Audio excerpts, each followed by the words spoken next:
Have you ever wondered why the great majority of the people on earth remain so ignorant? Why only a small fraction of the people really succeed at anything in life? Plato gave us the answer 400 years B.C. He said, "Neither do the ignorant seek after wisdom, for herein is the evil of ignorance, that he who is neither good nor wise is nevertheless satisfied with himself. He has no desire for that of which he feels no want." Isn't that about it? I think the great Spanish teacher and author José Ortega y Gasset carried Plato's wisdom right into the 20th century. He points out in his excellent book, Some Lessons in Metaphysics, that even though human knowledge has experienced an almost unbelievable growth during the past 100 years, most especially during the past 50, the great majority of the people have not only cut themselves off from this great growing body of knowledge, they have become, if anything, more barbaric than they were before, and he explains why. The only way a human being can get to knowledge is through study. Ortega y Gasset compares study to paying taxes. It's something people don't like to do, and something practically no one does when he doesn't have to.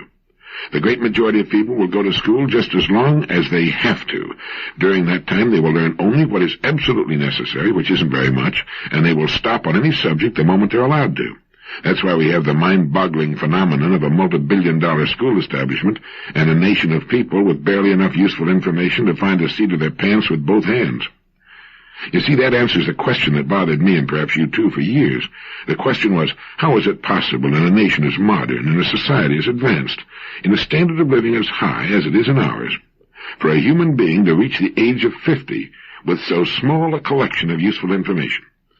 Never in the history of man has a nation offered the opportunities for learning as has the U.S., and had those opportunities as systematically ignored. Succeeding in the free world, and most especially the United States, is not difficult. All we need to do is obtain a fairly good education along the lines in which we're interested, and it's free. We're surrounded by it on every side. It lurks in readiness in our public libraries, in the extension courses of our fine schools and universities. And the great majority of the people sit dull-eyed and slack-jawed in front of their TV sets and occasionally querulously complain because they're not more successful, or tell a British research team they'd like a 20% increase in income. By far the great majority of them are overpaid as it is. But they have what we want. We have only to find ways to serve them better. They are the world's champion consumers. If they devoted a half hour a night to continuing education, they could be the world's smartest people, too, but they don't seem to know about that. Nor do they seem to know that there's freedom and fun in knowledge. As I mentioned earlier, if there's one thing that typifies our society, it's boredom, apathy. Whenever you find boredom, you find the absence of a good idea. And whenever you find the absence of a good and exciting idea, you find a person who isn't using his equipment anywhere near par. In the excellent book, The Nature of Man, there appears the line, "Man tends to achieve his being inasmuch as he develops love and reason." Now, there's something worth thinking about for the next 20 years. Man tends to achieve his being inasmuch as he develops love and reason. Love and reason. Here's where our hope lies, our opportunity for service, growth, and fulfillment. How are we doing in the love department? How good are we when it comes to reason? I think that great line should be made into a little sign that we should put up in our kitchens. It would be a good idea to have it on the visors of our cars as we drive to and from work. Love and reason. And on the job, too. Love and reason. It's hard to improve upon, isn't it? It's the way to transcend the grubby commonplaceness of existence. You know, the most important step a human being can take is the one that leads to transcendence, even a little transcendence. In the same book, The Nature of Man, we read, "Transcend is a tricky word. Let's give it its full meaning by trying to encompass its different specific meanings. Transcendence may be used in a religious or metaphysical context as indicating the existence of a higher power. Transcendence may also mean a liberation from egotism and selfishness, and thus an attitude of openness and real communication with others. Transcendence may finally mean, and this especially in existentialist thinking, a going beyond oneself in time, a reaching out of oneself toward the future. However, one thing is common to the different meanings of the word: going beyond our self-absorbed ego, freeing ourselves from the prison of egotism and relating ourselves to reality. Once the term has been defined, it seems clear that life has a meaning if transcendence is achieved. If man does not limit himself to the selfishness and destructiveness of the mirror created by Narcissus, to give oneself is the only way of being oneself. This paradoxical sentence is only paradoxical in appearance. It can be found in the teachings of the Upanishads, in the Gospels, in the Vedas, and among others, in the writings of Plato, Aristotle, Kant, Goethe, Marx, Scheler, Russell, and Machado. Transcendence is a goal worth working toward, and within the reach of anyone. By getting above the dismal, narrow life based strictly on the ego and learning to give of ourselves to our work, our families, and our play, and by so doing become ourselves, we solve our three major problems at one fell swoop. How we spend our days, our family, our income. Our days will be full and richly rewarding.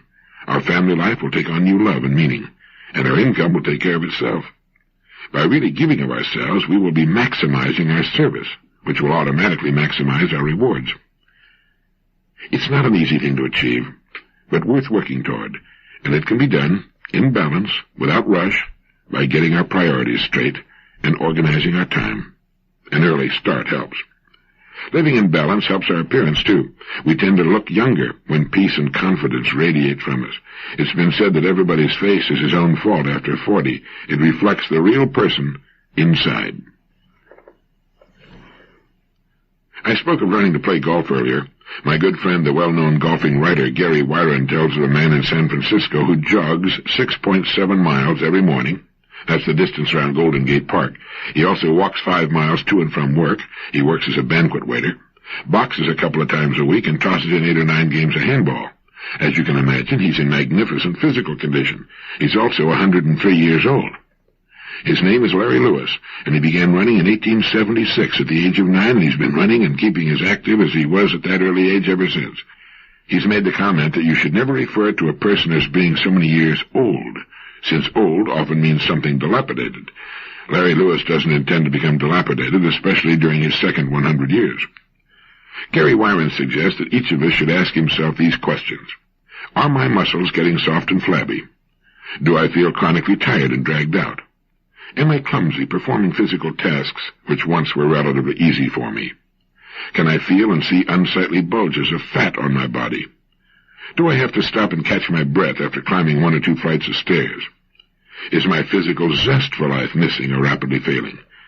If you agreed to more than a couple of those questions, you may well become a victim of premature aging. Here's another great contributor to the cardiovascular plague I mentioned earlier.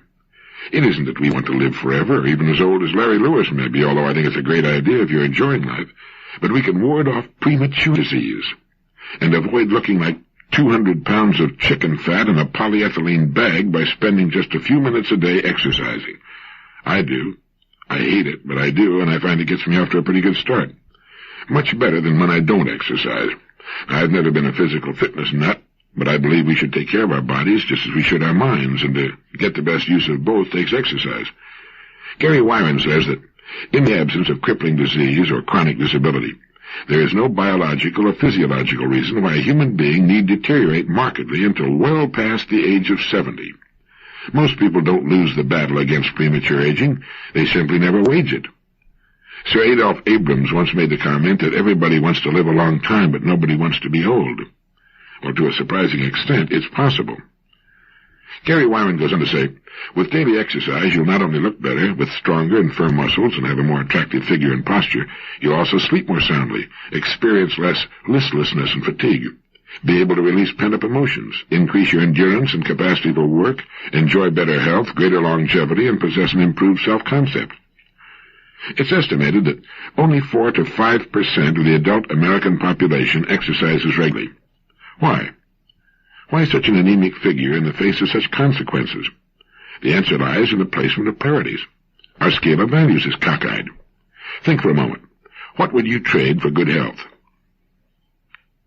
Can you think of anything you would trade for good health? I can't, because with health we can do anything and enjoy it. Every morning I face the chore of exercising. I do it in my dressing room adjoining the bath. I hate it, as I said. It only takes a few minutes. I feel great when I get into the shower after exercising, and I'm glad I do it after I've done it, but I hate to start it. Once I start, I'm okay. It's like getting started with this typewriter of mine. I look for any little excuse to delay it, put it off for a few minutes, but once I start, I'm okay. No one can make you exercise every morning but yourself. It's an excellent exercise in self-control, too. It's truly amazing at how quickly the body responds. Before you know it almost, you'll look years better. You'll have a flat, hard belly and good muscles. Your wind will be good and your step brisk, and, well, it could add many years to your life. I read an estimate not long ago that 80% of all deaths are brought on by obesity, overweight. Now, exercise won't take off weight, although it will redistribute it to some extent. Only eating sensibly will have you at your proper weight and keep you at your proper weight. You can eat the same well-balanced meals, just eat less. Take off 2 pounds a week until you're at your proper weight, then get on the scales every morning without fail. If you've gained a pound or two, take it easy on the groceries. One of the hardest things for most of the population to learn is that food intake must match energy output.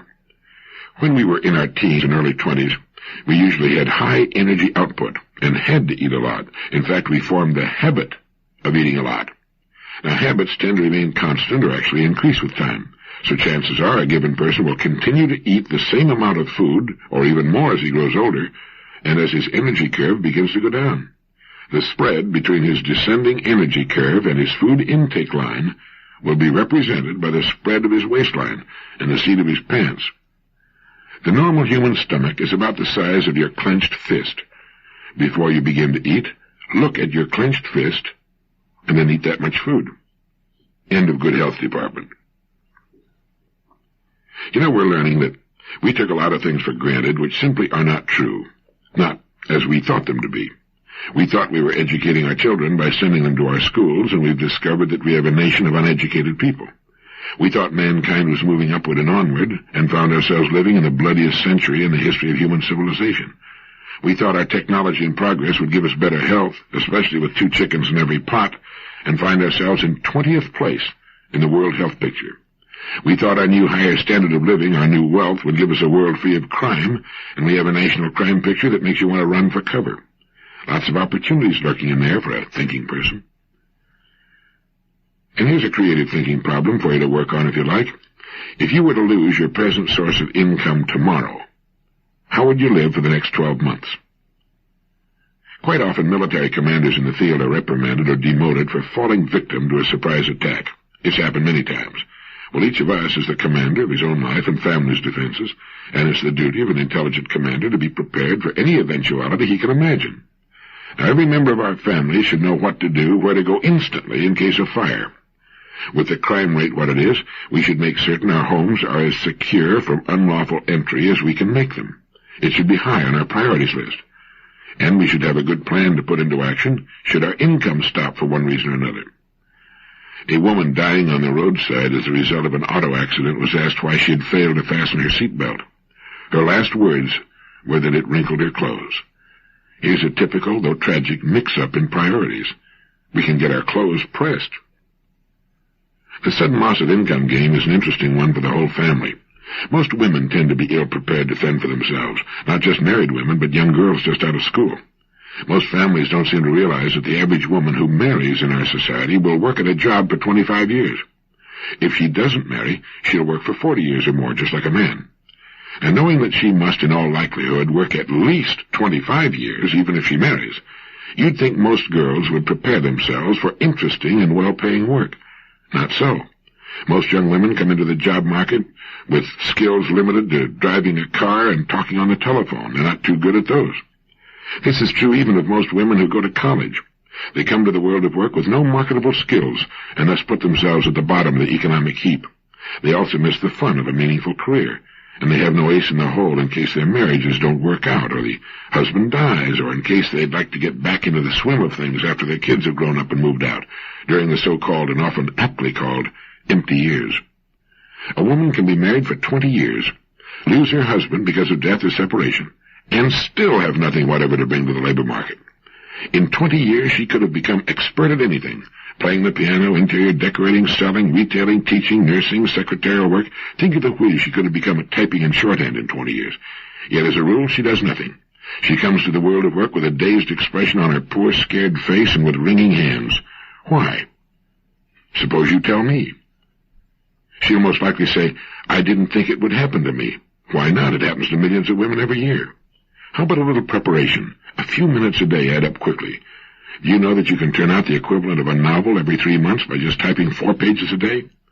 The cumulative effect of a little time well spent every day is almost unbelievable. There are hundreds of excellent courses that can be taken. I think it all comes down to the fact that most human beings form the habit early in life of doing no more than they absolutely have to do. They miss the fun of learning, the fun of achieving, beyond the simple chores of their days. When the kids are young, preschool, they occupy all of a woman's time. But once in school, she can usually find time, just as a man can, for some independent line of study. Now, why should we do all this? Why go to all this trouble? Why not just sit down and turn into a kumquat? Well, it gets back to what Gerald Sykes and other experts have pointed out. The worst guilt of all is the guilt of not having become our true selves. The pervasive discontent we see on all sides is triggered more often than not by the inner knowledge that life ought to be better, more fun, more exciting, more interesting. And it should, and it can be, when we bring more of ourselves to bear upon it, when we find more of our real talents, when we reach into the deep reservoirs of ability, even genius, that lurk in each of us. Emerson wrote, "Intellect annuls fate." It means that to the degree that we use the brains we were born with, do we move toward freedom. To the extent that we do not think and learn, are we dependent upon fate, circumstances, chance. A person's freedom depends upon the extent of his thinking. The extent of his thinking might be said to depend in large measure upon how successful he has been in cutting himself loose from the superstitions and alibis and misinformation many of us grew up with. I've long believed that the nagging discontent observable in the lives of so many rests on the fact that they seem to think that there's an easy, effortless way to succeed in life. They forget the rule about opposites. And seeking what appears to be the easy way out, they actually make life more difficult for themselves. By following instead what in the beginning appeared perhaps the more difficult route, the route to knowledge and self-discovery, and by taking what might appear to the casual onlooker to be a considerable risk, it turns out that in a dozen years that pass quickly anyway, they've taken the better, and in the end the easier, safer, more satisfying way. Sooner or later we must realize the truth of Gerald Sykes' marvelous statement that any solid achievement must of necessity take years of humble apprenticeship and lead to estrangement from most of society. Let me repeat that statement. Any solid achievement must of necessity take years of humble apprenticeship and lead to estrangement from most of society. I think we all know how true the first part of that statement is. Always be suspicious of the so-called quick success. Even towering geniuses usually don't reach their best work until after many years of seasoning and dedicated experience. If it comes easy, it usually doesn't amount to much. But what about that part about leading to estrangement from most of society? To become great at anything is to be a nonconformist and cut oneself away from the great majority, even of those in one's own field. The great businessmen, the great professional people, the great educators are all mavericks. The late Dr. Abraham Maslow, former president of the American Psychological Association and the founder of the third force in psychology, kicked over the traces. They thought Marshall Field was crazy, and every really great leader in every field has had to go it alone for a time at least. The person who waits for innovations and ideas to come from others in his field, which is what 98% of the people in every field do, can never be better than second best. He's got to be a follower, a conformist. It's true in banking, in industry, in medicine, education, in every field. You can't go along with the crowd and amount to very much. The two simply don't go together. My old friend Dr. L.D. Pankey of Coral Gables, Florida, comes to mind, the father of occlusal rehabilitation and dentistry, who now travels all over the world teaching his marvelous methods to others. We often see murals in public buildings which depict great masses striving upward toward the sun. It may look good, but it's pure fiction. They not only don't strive upwards, they generally resist whatever good ideas do come along, and throughout history have tried their best to torture, maim, and kill those who have tried to lead them out of their grinding ignorance. We can love people, humanity, in the sense of agape, unselfishly and with a real desire to serve. We can and should love mankind as our brothers and sisters if we can pull it off. But the best-known way on earth to never amount to a tinker's dam is to lose oneself in the crowd. As Will Rogers said, whenever you find yourself on the side of the majority, it's time to reform. So it's true. Any solid achievement must of necessity take years of humble apprenticeship and lead to estrangement from most of society. Peter Drucker, his excellent book, The Age of Discontinuity, points out that historically the men of knowledge have not held power, at least not in the West. They were ornaments. If they had any role at all at the seats of the mighty, it was that of court jester. There was so little truth historically in the old adage that the pen is mightier than the sword that it can only be called the opium of the intellectuals. Knowledge was nice. Knowledge was a solace to the afflicted and a joy to the wealthy who could afford it, but it was not power. Indeed, up to recently, the only position for which knowledge prepared was that of servant of the mighty. Oxford and Cambridge, until the middle of the 19th century, trained clergymen. The European universities, civil servants. The business schools in the United States, set up less than a century ago, have been preparing well-trained clerks rather than entrepreneurs. But now, says Drucker, knowledge has power. It controls access to opportunity and advancement. Scientists and scholars are no longer merely on tap, they're on top. They must be listened to by the policymakers. They largely determine what policies can be considered seriously in such crucial areas as defense or economics. They're largely in charge of the formation of the young, and the learned are no longer poor. On the contrary, they're true capitalists in a knowledge society. Salaries have gone up fast in the schools. The man of knowledge also increasingly has earnings opportunities outside of academia, through research grants or as a consultant. Drucker goes on to talk about the responsibilities that go with power and mentions that our faculties are chock full of able-bodied people who stopped working the moment they made associate or full professor and got tenure. People in the education industry are much like people everywhere. There's a tendency to do no more than one must, and then wallow in the resulting discontent and alienation. That's my comment, not Drucker's. But the point I'm trying to make here is that the age of the dummy with muscles is past. We've learned that there needn't be a dichotomy there either. Some of our greatest athletes are top students, and the day of poking fun at the bookworm or the good student went out with the ice truck and a rumble seat. Surveys have even discovered that girls prefer men who wear glasses. They say glasses make a man look more intelligent. They're interested in brains, not biceps, although the two, as I mentioned, quite often go together. So an hour a day, improving your mind, is the best exercise habit you can form, and one that pays big dividends in all three of those important departments of life. In one of his plays, Pulitzer Prize-winning playwright Archibald MacLeish has one of his characters say, "The only thing about a man that is a man is his thinker. Everything else you can find in a pig or a horse." Yes, intellect annuls fate, and fear is ignorance. And speaking of good quotations, here's a good one from the pen of the American writer Christopher Morley. There's only one success, to be able to spend your life in your own way. Here's the dilemma that faces most kids in school. How do I want to spend my life? What should I choose to do? What can I do that will fill my life with interest and bring me the particular rewards I'm looking for in life? Christopher Morley's definition might well be carved over the school entrance. There's only one success, to be able to spend your life in your own way. A leading business executive resigned from one of the world's biggest companies to take over the business school of an American university, and he commented that a man ought to uproot himself every 10 to 12 years or so. Morley's definition might mean doing that. It's no longer necessary to stick with one job for life. The Blue Cross people reported recently that ours is the first generation of human beings to experience a middle age of 30 years instead of the old 15. It's true. It used to be 2 chickens in every pot, then it became 2 cars, more recently 2 homes, and now 2 families. More and more people are starting a new child or 2 in their 40s when the first group moves out into college in the world. I was talking with a friend of mine the other day, and he told me that only about 3% of all American armed force veterans have taken advantage of their GI Bill educational allowances. I remember reading that the employees of Macy's department store in New York had grumbled because the company had been hiring executives and managers from outside the company. So Macy's management put in a free management training program for employees so that it could promote from within the organization. Only about 3% took advantage of the training, even though it was free. All they had to do was stay after work. That 3% figure keeps popping up in cases like that. It seems that only about 3% of the people are seriously interested in investing a part of their time and energy in programs calculated to help them get ahead in the world.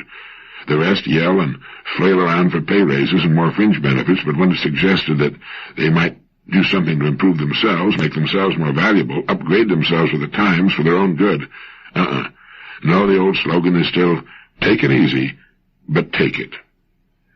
Many years ago, there was a cartoon which appeared in the Saturday Evening Post which depicted 2 men in the mid-30s sitting at a bar with drinks in front of them. One of them is saying, "I want to burn with a hard, gem-like flame. I want to scale the heights, storm the citadel, reach the top." And then there's a pause, and he says, "Now to heck with it." I mentioned Dr. Maslow earlier. Based on his research, growth towards self-actualization is both natural and necessary. By growth he means constant development of talents, capacities, creativity, wisdom, and character. Phrased another way, growth is the progressive satisfaction of higher and higher levels of psychological needs.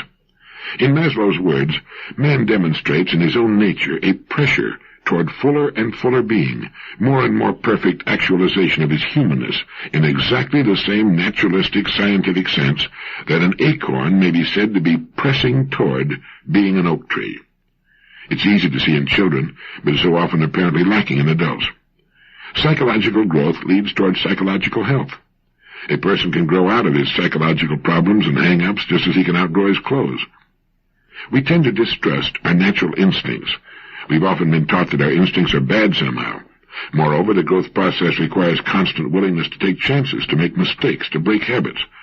One can choose, says Maslow, to go back toward safety or forward toward growth. Growth must be chosen again and again. Fear must be overcome again and again. Maslow also advanced what he called the Jonah complex, the tendency in adults to doubt and even fear their own abilities, their own potential to be greater.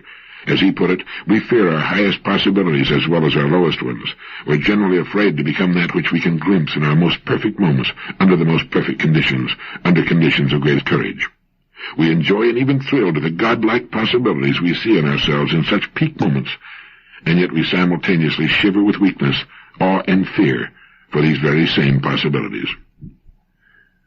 The pleasures of growth and development require effort, self-discipline, and a certain amount of pain, but they're worth 1,000 times what they cost. Are you familiar with Murphy's laws?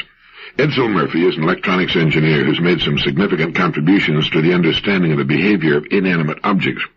One is that any error that can creep into a calculation will do so, and that error will be in the direction that will do the most damage to the calculation. Another is that all constants are variables. In any given computation, the figure that is most obviously correct will be the source of error. In the area of production, Murphy's laws go like this. Any wire cut to length will be too short. Identical units tested under identical conditions will not be identical in the field. A dropped tool will land where it can do the most damage. That's also known as the law of selective gravitation. A device selected at random from a group having 99% reliability will be a member of the 1% group. If a circuit cannot fail, it will. A fail-safe circuit will destroy others. Components that must not and cannot be assembled improperly will be. The most delicate component will drop. A transistor protected by a fast-acting fuse will protect the fuse by blowing first. After the last of 16 mounting screws have been removed from an access cover, it will be discovered that the wrong access cover has been removed. After an access cover has been secured by 16 hold-down screws, it will be discovered that the gasket has been omitted. After an instrument has been fully assembled, extra components will be found on the bench. Hermetic seals will leak. The probability of a dimension being omitted from a drawing or plan is directly proportional to its importance. Dimensions will always be expressed in the least usable term. Velocity, for example, will be expressed in furlongs per fortnight. Murphy's laws. I found that they also apply to keys. If you have the right key on a ring of 4 keys, the odds are not 25% that you'll use the right key first. They're more like 1/100th of 1%. And when you want a particular tool for a particular job at home, that particular tool and only that tool will be missing. It will make its reappearance the moment the need for it is past. People who underestimate their ability to think and solve problems should familiarize themselves with recent neurological research. Work at the UCLA Brain Research Institute points to enormous abilities latent in everyone. In fact, the Institute points to an incredible hypothesis. It seems the ultimate creative capacity of the human brain may be, for all practical purposes, infinite. Russian scientists have been amazed by the enormous reserve capacity of the mind. Writing in the journal Soviet Life Today, the eminent Soviet scholar and writer Ivan Yefremov said, "Man under average conditions of work and life uses only a small part of his thinking equipment. If we were able to force our brain to work at only half its capacity, we could, without any difficulty whatever, learn 40 languages, memorize an encyclopedia from cover to cover, and complete the required courses of dozens of colleges." A statement like that makes us realize how we formed the habit of living in low gear, getting by, as Huxley once put it, without too much discredit. It's been found by researchers such as Dr. Maslow that people who live close to their true capacity have a pronounced sense of well-being and considerable energy and see themselves as leading purposeful and creative lives. Isn't that what we all want to do? Thank you.